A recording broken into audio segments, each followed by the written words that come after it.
L'invité de la matinale. KTO Radio.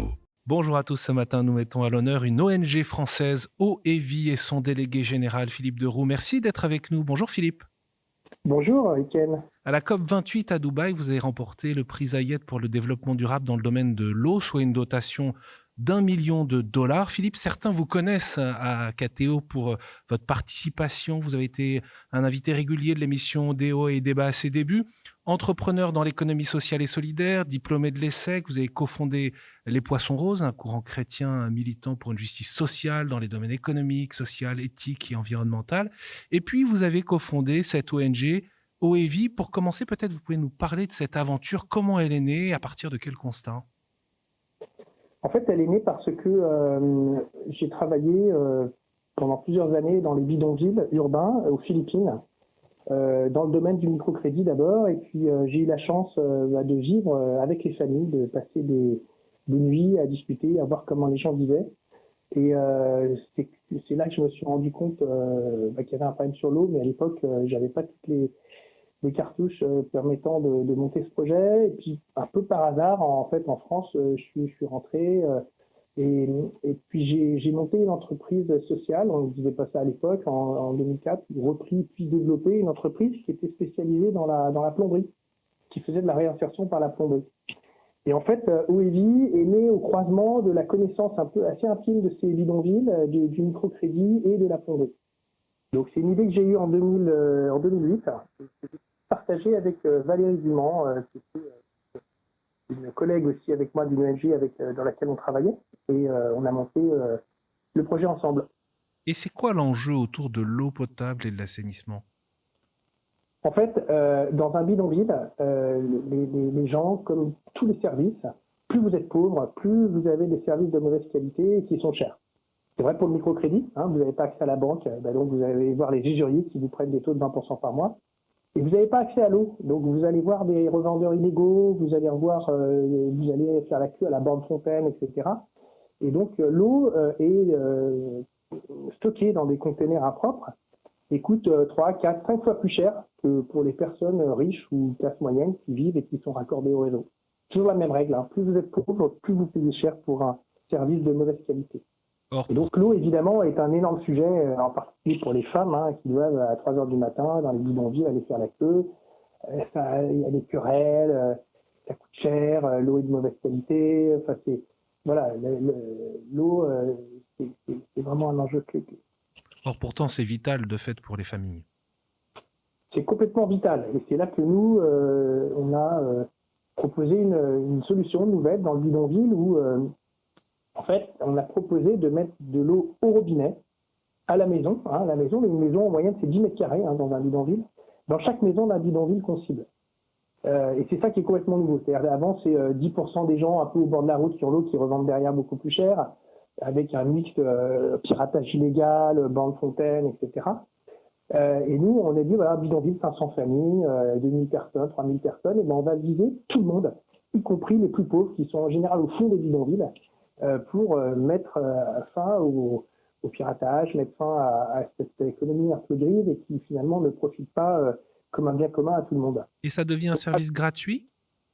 Non, c'est un service payant, bien sûr, parce que comme on dit souvent, tout ce qui est gratuit n'est pas durable, et tout ce qui est durable n'est pas souhaitable. Tout ce qui n'est pas durable n'est pas souhaitable. Donc ça peut pas être gratuit, bien sûr, mais c'est moins cher. C'est de l'eau moins chère que les systèmes informels avant.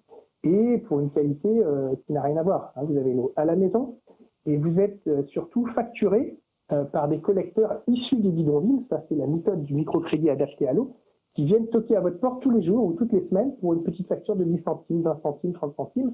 Ce qu'il faut savoir, c'est que demander à des gens des bidonvilles qui vivent dans l'informel de payer une facture tous les 3 mois de kilomètres de chez eux, c'est très difficile parce qu'ils sont dans la survie quotidienne. Or, si vous êtes tous les jours, toutes les semaines, en porte-à-porte, avec le sourire, à toquer à la porte, bonjour, on a relevé vos compteurs, aujourd'hui c'est 10, 15, 20, 30 centimes, et bien les gens payent et sont capables du coup de respecter le contrat. Ce qui change complètement leur vie, les rend fiers, ils ont une facture, ils ont une adresse d'une certaine manière, ils peuvent l'utiliser et il y a une vraie fierté à être un client qui paye avec un service en plus derrière.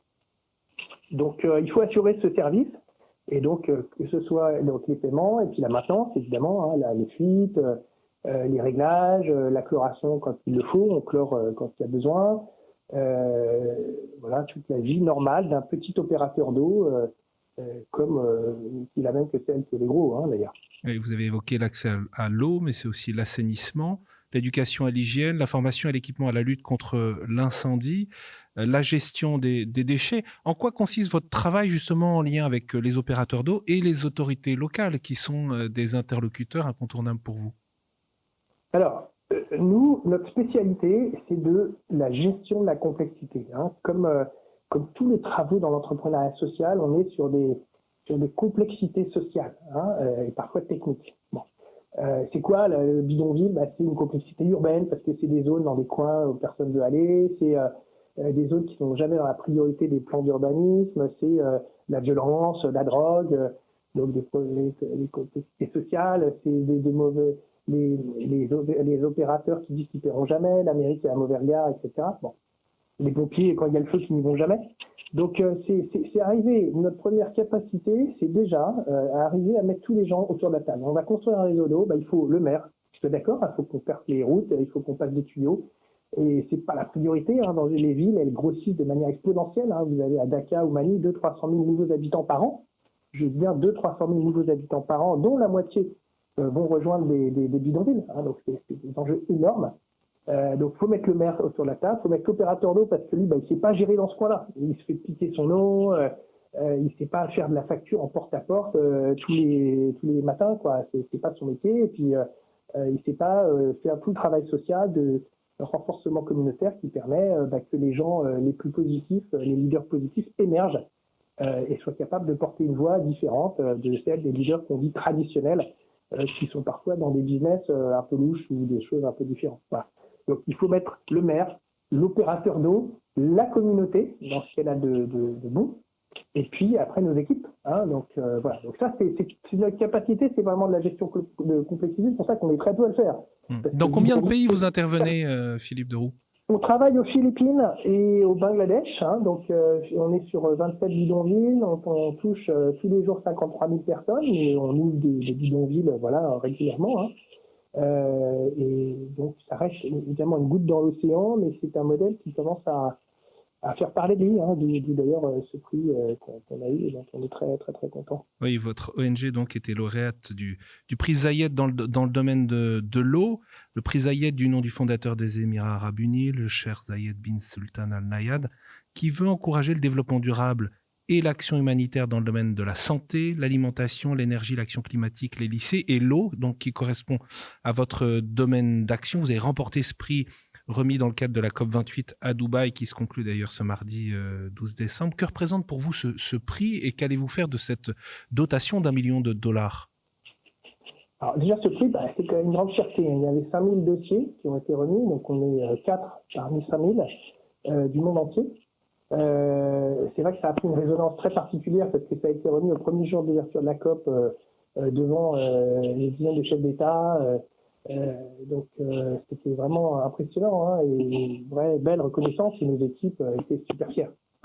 Donc je sais que c'est remonté partout, nos équipes qui sont à la fois dans les bidonvilles, à la fois nos fonctions support, etc. en France, aux Philippines, au Bangladesh, c'était vraiment une immense fierté. Après, nous, ce qu'on va faire de cet argent, on va connecter plus de gens, hein. On va raccorder nos nouveaux bidonvilles. On est par ailleurs en train de faire une étude de faisabilité qui avance assez sérieusement au Kenya, pour ouvrir des boutiques au Kenya. On travaille pour améliorer nos services, pour former. Il y a des énormes besoins de formation.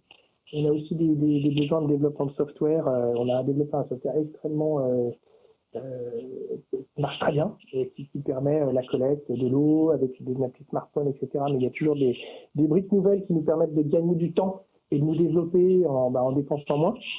Donc voilà, c'est un petit peu tous les axes de ce prix. Après, nous, j'encourage les auditeurs, hein, n'hésitez pas à nous soutenir, c'est pas fini, l'argent, on en cherche un peu tout le temps. Et les bidonvilles, c'est pas ça qui manque. Quel est l'enjeu justement, Philippe Deroux, au niveau mondial autour de cette question de l'eau dans les quartiers pauvres, en articulation en particulier avec la question des changements climatiques? Alors, d'abord, c'est un enjeu. Là, je dis souvent, les chiffres sont faramineux. Hein. On a là, 50% de la population est urbaine aujourd'hui. Ça sera 2 tiers de la population sera urbaine en 2050. Hein, donc c'est demain quoi. Et la moitié de cette croissance urbaine, hein, ça c'est des chiffres nus, se fait dans les périphéries précaires, hein, les bidonvilles.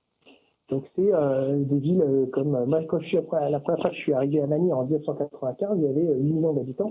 Il y en a plus du double aujourd'hui. Hein, donc avec des croissances phénoménales, des zones rurales, d'augmentation de la population, et puis avec toutes les périphéries précaires hein, qui sont associées à ça. C'est un énorme enjeu déjà de pouvoir donner accès aux services essentiels, l'eau en premier lieu, à ces gens-là. Parce que sinon les villes sont des cauchemars urbains dans lesquels c'est inhabitable. Et pour revenir sur la question climatique dont vous parliez, il se trouve que, comme souvent, les plus vulnérables sont aussi les plus vulnérables au changement climatique. On travaille dans 2 pays, Bangladesh et Philippines, qui sont les 2 pays en première ligne, hein, les plus vulnérables au changement climatique. Les Philippines, montée des océans, Bangladesh aussi, typhons, plus grande fréquence et plus grande violence des typhons. Bangladesh, montée des océans, salinisation des nappes. Voilà, donc c'est des enjeux énormes. Donc il faut arriver à investir là-dedans. Alors il faut évidemment décarboner, c'est un vrai sujet, le sujet de la COP, etc. Mais on dit souvent aussi, attention, il y a mettre l'eau à la maison, ça évite énormément d'énergie perdue, quoi. Bon, puis après, vous mettez l'eau, on en reparlait tout à l'heure, on peut vraiment parler d'hygiène du lavage de mains, on peut vraiment mettre des bornes anti-incendie et parler donc de lutte contre le feu. On peut parler d'environnement sain. On peut parler de déchets et d'assainissement petit à petit. Ouais. C'est le pape François, Philippe Deroux, qui pointe, on le sait bien, dans sa première encyclique, Laudato Si, puis Laudate Deum, Oui. combien les personnes les plus fragiles sont les victimes de ce changement climatique. Vous deviez rencontrer le pape François à Dubaï, mais sa visite, on le sait bien, a été annulée à la demande de ses médecins. Pour vous, quel rôle les chrétiens ont-ils à jouer face aux défis climatiques, mais précisément auprès ou avec une attention particulière aux personnes les plus défavorisées? Alors oui, effectivement, j'avais eu la chance d'avoir une audience très gentiment. J'ai eu via le cardinal Parvin que j'ai pu rencontrer une petite lettre personnelle à l'intention, enfin mon intention et puis celle de notre ONG. Donc disant qu'on se reverrait probablement et que ce sujet-là est évidemment au cœur de ses préoccupations. Donc le message des chrétiens, c'est un message de veille, hein, évidemment des plus pauvres, on ne peut pas les laisser au bord de la route, il faut travailler avec eux, hein, il ne faut pas les regarder de haut. Nous, tous nos projets, on part des besoins des bénéficiaires, on travaille avec eux et on fait remonter le besoin et on travaille en fonction de cela. Et puis il y a cette question d'être capable d'être le gardien hein, de notre maison commune, qui est un fondement pour les chrétiens, mais pas uniquement. Hein. Il y a eu des cris communs là-dessus, notamment à Dubaï il y a quelques années avec le grand imam d'Al-Azhar. Il y a eu des textes communs avec d'autres grandes religions. Donc cette sauvegarde de la maison commune est un enjeu hyper clé face à une forme d'utilitarisme, de matérialisme commun et qui fait que les solutions ne pourront pas avancer hein, sans une démarche aussi de reconnaissance des limites et d'ordre un peu spirituel. En une minute, Philippe Deroux, pour conclure, je voudrais qu'on mentionne votre dernier ouvrage, La Révolution des Hobbits, qui a été publié aux éditions de l'Escargot il y a 3 ans, parce que certains peuvent se sentir écrasés, impuissants devant la réalité complexe de notre monde. Vous dites que la transformation du monde, c'est pas que dans les mains des élites et des puissants. Non, et je pense même que pour reprendre c'est l'objet de mon livre, hein, Tolkien montre que c'est l'inverse, justement, l'anneau de la démesure, il doit être mis entre les mains de gens simples. Les gens simples, c'est pas des gens idiots, c'est des gens qui ont des goûts simples. Et il faut que ce soit eux qui soient au levier de l'autorité, du pouvoir, parce que quand ce sont les puissants, comme on le voit dans Le Seigneur des Anneaux, ils partent en orbite, ils partent en live, ils sont soumis à l'orgueil de la démesure. Et donc, c'est une vraie image, ces gens simples, ces gens au goût simple, c'est eux qui doivent y aller, parce que en fait, la préservation de la maison commune passe par une plus grande sobriété, n'est pas une vie asséchée, au contraire, mais aussi par le fait de valoriser ce qui compte le plus. Et pour ça, c'est pas forcément de viser d'avoir un jet. Merci beaucoup Philippe Deroux, délégué général de OEVI, cette ONG française qui agit dans le domaine de l'eau. Je rappelle votre site internet oevi.fr pour ceux qui veulent en savoir plus ou vous soutenir. Et encore félicitations pour ce prix Zayed que vous avez remporté autour de développement durable à la COP28. Merci beaucoup et bonne journée à vous. Au revoir.